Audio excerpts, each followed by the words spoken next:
안녕하세요. 오늘도 잠시 쉬어갈 수 있는 작은 정자 오의정입니다. 요즘 사람들의 이야기를 듣다 보면 행복이 없다는 말보다 행복할 조건이 아직 부족하다는 말을 더 자주 듣게 됩니다. 조금만 더 벌면, 더 인정받으면, 더 안정되면 행복해질 수 있을 거라고 말이죠. 저는 시편 4편 7절을 읽다가 그 생각이 잠시 멈추게 되었습니다. 영어 성경에는 이렇게 되어 있습니다. Fill my heart with joy. 주께서 내 마음을 기쁨으로 채우셨다.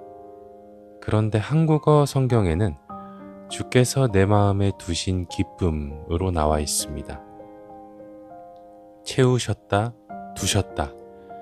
처음에는 단순한 번역 차이라고 생각했습니다. 그런데 계속 묵상하다 보니 오히려 이 두 표현이 같은 이야기를 하고 있다는 생각이 들었습니다. 하나님께서는 우리를 기쁨으로 채우셨습니다. 밖에서 오는 게 아니라 내 안에 이미 두어진 것으로 말이죠.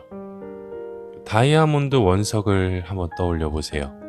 처음 발견했을 때에는 그저 평범한 돌처럼 보입니다. 가치는 잘 보이지 않고 빛도 나지 않죠. 하지만 이미 그 안에는 보석이 존재합니다. 깎고 닦고 빛에 비추어 볼 때에야 비로소 그 아름다움이 드러나게 되죠. 어쩌면 기쁨도 그런 게 아닐까 싶습니다. 하나님께서는 이미 우리 안에 두셨는데 우리는 계속 밖에서만 찾고 있는 건 아닐까요? 다윗이 이 시편을 쓸 때의 상황은 좋지 않았습니다. 적들에게 둘러싸여 있었고 불안했고 두려웠습니다. 그런데도 다윗은 이렇게 말합니다. 주께서 내 마음에 두신 기쁨은 저들의 곡식과 새 포도주가 풍성할 때보다 더하나이다. 상황은 부족한데 기쁨은 넘칩니다. 환경은 불안한데 마음은 평안합니다. 왜였을까요? 다윗의 기쁨은 상황이 만들어준 것이 아니라 이미 그의 안에 채워져 있던 거니까요. 밖에서 찾으면 늘 부족합니다. 안에서 찾으면 이미 거기 있습니다. 혹시 지금 많이 지쳐 계실까요? 행복이 어디론가 사라진 것 같은 느낌이 드실까요? 그렇다면 잠시 이 질문을 스스로에게 해보셨으면 좋겠습니다. 기쁨이 없는 걸까? 아직 발견하지 못한 걸까? 얼마 전 길을 걷다가 2~3살쯤 되어 보이는 아이가 강아지와 노는 모습을 본 적이 있습니다. 그 모습을 보는 순간 저도 모르게 웃게 되었습니다.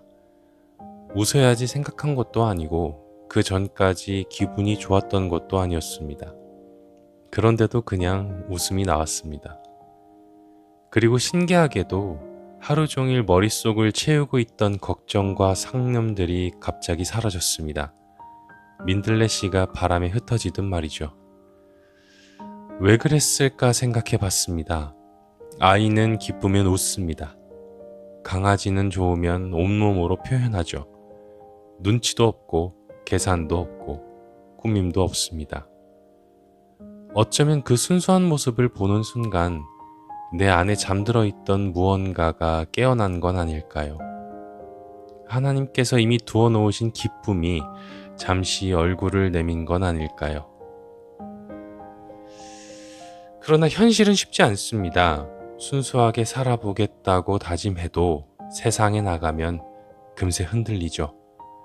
누군가의 말 한마디에 상처받고 비교하게 되고 조급해지고 욕심이 생깁니다.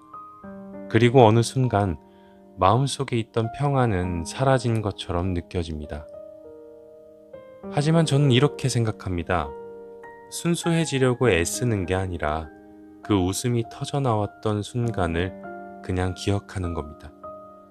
아이와 강아지를 보며 나도 모르게 웃었던 그 순간만큼은 덮여있던 것이 잠시 거쳤습니다. 그리고 다시 덮일 때마다 그 순간을 떠올리면 됩니다. 순수함은 만들어내는 게 아니라 하나님께서 이미 우리 안에 두셨으니까요. 오늘도 잠시 쉬어가 주셔서 감사합니다.